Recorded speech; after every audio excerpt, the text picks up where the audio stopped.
The Minister for Foreign Affairs has reminded this House of Singapore's long-standing position that the Palestinian people have a right to their own homeland and to self-determination. This has been our consistent stance for decades. We have also, for many years, insisted that only a negotiated two-state solution can deliver a comprehensive, just, and durable solution to the Israeli-Palestinian conflict. For many of us in the Malay Muslim community, this conflict is felt especially deeply because the Palestinian cause is one that holds profound meaning to us. But I believe I speak on behalf of all Singaporeans, not just the Malay Muslims, that we are horrified and saddened by the latest developments in the Middle East. What is happening in Gaza is a terrible humanitarian tragedy. The suffering, forced displacement, and loss of innocent civilians we are witnessing is unbearable to many of us, regardless of our ideologies or faith.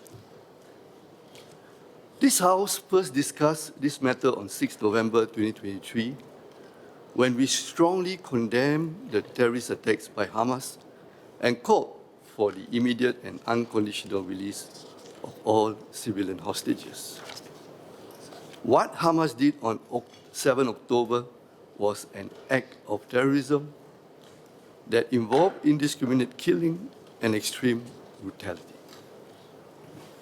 Now, almost 2 years on, the situation has evolved greatly, and Israel's actions in Gaza have been disproportionate and unacceptable. The intensifying bombardment of Gaza is horrifying. It has destroyed Gaza's critical infrastructure, buildings and homes, forcing almost the entire civilian population of Gaza City to flee. But nowhere safe to go. Then there is the widespread starvation and deprivation, as the UN has declared a man-made famine. To compound the tragedy, humanitarian aid has been blocked for months by Israel. The Palestinians, including women and children, have to risk their lives in an active war zone just to get food. More than 1,000 have already been killed in violent, chaotic food distributions. The continued forced displacement of Palestinians is morally reprehensible and offense against humanity. 1.9 million Palestinians have had to flee their homes since the war began, and since the ceasefire in March, more than 750,000. Yet the Israeli government has chosen to compound this tragedy by moving ahead with settlement projects in the West Bank. These are illegal under international law. By any yardstick, the actions by Israel are unjustifiable and may even be a breach of international humanitarian law. They are certainly against morality. Israel has the right to defend itself, but as PM said back in May, it has now gone too far. Along with the wider international community, we must express our firm opposition to violation of international law and to unilateral measures that seek to permanently erase the possibility of a two-state solution. Earlier this month, Singapore endorsed the New York Declaration at the UN General Assembly, once again standing firm in support of steps towards the two-state solution. But for a two-state solution to be viable, Israel must accept a Palestinian state, just as Palestinians must also accept Israel's right to exist. Mr. Speaker, allow me to continue my statement in Malay.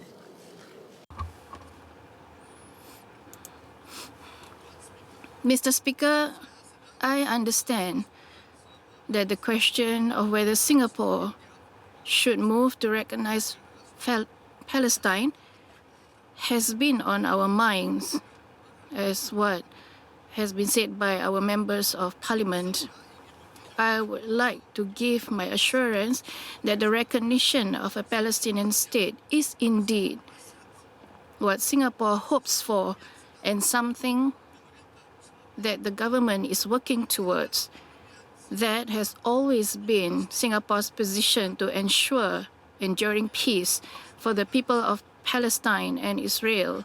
This is not a question of if, but when it will happen. We may not recognize Palestine today, but I would like to make clear to Singaporeans that we have not been and will not be silent onlookers to the tragedy unfolding in Gaza. As Minister Vivian mentioned, Singapore will intensify our humanitarian assistance to alleviate the suffering of Palestinians. We will also continue to extend practical support to the Palestinian Authority's capacity building efforts in preparation for the eventual statehood of Palestine one day. I thank our Malay Muslim members of parliament and community leaders for their unity and working hard to rally Singaporeans of all races and religions to contribute generously to all our humanitarian and capacity building efforts.